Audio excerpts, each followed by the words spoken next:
I'm Ryan Lightfoot-Brown of Chelsea Financial Services. We're joined today by Dan Roberts, manager of the Fidelity Global Dividend Fund. Thanks for joining us, Dan. Thanks for having me. Now, when we met you just before Christmas, you were of the opinion we were quite late in the economic cycle, but not quite ready for a recession yet. Is that still your opinion, or have you changed your mind since? Well, the first thing I'd say is we're not really in the business of predicting recessions. I guess probably the observation I shared with you that this is an economic expansion which is very long in the tooth. It's one of the longest running bull markets, equity bull markets at least in history. But that doesn't really influence what we're doing within the fund itself. If I was to look at any aggregate metrics and share them with you, it would be based around things like corporate profitability or the level of debt companies have on their balance sheets or valuations across the wider market. We think those kind of metrics will give you a much better steer for the risk reward to us as equity investors than trying to predict, GDP, interest rates, FX, etc., which is famously difficult thing to do. And your fund is currently invested in sort of the leading economies, UK, Europe, US. We're hearing increasingly about Japan and the growing income streams coming out of there. Is that an area you're seeing more ideas coming through? Short answer is yes. I mean, we're very keen on Japan. I think if you look at the region, valuations now are at a discount to other developed markets, and it's the first time for a while we've been able to say that, first time for many decades. Fundamentally, the businesses are making progress. There are good businesses to invest in there as well. And balance sheets are very strong. If you look at the broader market, roughly half of the Japanese corporates have net cash on their balance sheet, so no debt to speak of at all. So those are attractions, of course. And then corporate governance is kind of the icing on the cake at the moment. It's improving. And that's coming through in the form of better dividend or more shareholder-friendly kind of actions from executive suites, better dividend payouts, more share buybacks, unwinding of cross-shareholdings, those kind of things. So that's a tailwind for the market as well. But interestingly, you don't have any emerging markets, or not much emerging markets in there. Why is the weighting so low in emerging markets in Asia?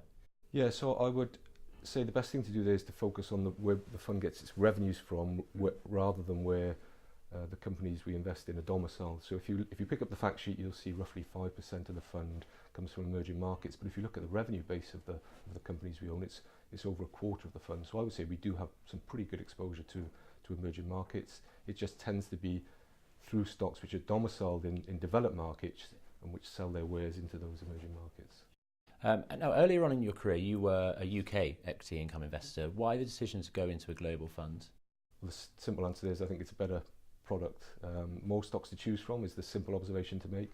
There's probably 200 or 300 stocks in the UK market. A large cap investor can choose from 10 times as many within the global market, and that enables you to do two things. It enables you to add more value within a sector. So I'm not just picking between two pharmaceutical stocks, Glaxo and Astra. I've got 24 pharmaceutical stocks to choose from. But also it gives you access to sectors which may be underrepresented or even not represented at all within a local index. So I guess tech is probably a good example for a UK investor. Only really a couple of stocks in the UK you can invest in the tech space, but clearly globally the US and Asia provide an abundance of that kind of exposure. So all in all, much better balanced portfolio and much better spread of risk across the portfolio as well, so a better product. Now, the fund made a positive return in 2018, which is impressive considering the backdrop in markets. Why do you think it is that your fund held up so well?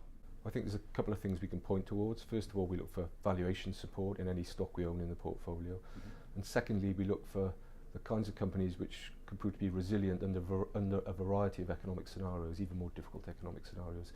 And if you think about what happened last year, there was quite significant valuation contraction in the market as interest rates rose, so our valuation discipline would have helped.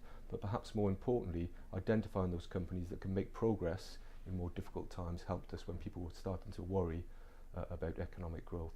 So we had some good stock selection from the likes of Procter & Gamble, which you would have heard of. Wolters Kluwer has been a stock we've owned in the fund for a long time. Some good sector allocation in pharmaceuticals. But perhaps just as importantly, it was what we didn't own. We didn't own some of the stocks which drew down quite significantly across the broader market. Dan, that's brilliant. Thank you very much for joining us. Thank you. For more information on the Fidelity Global Dividend Fund, please visit chelseafs.co.uk.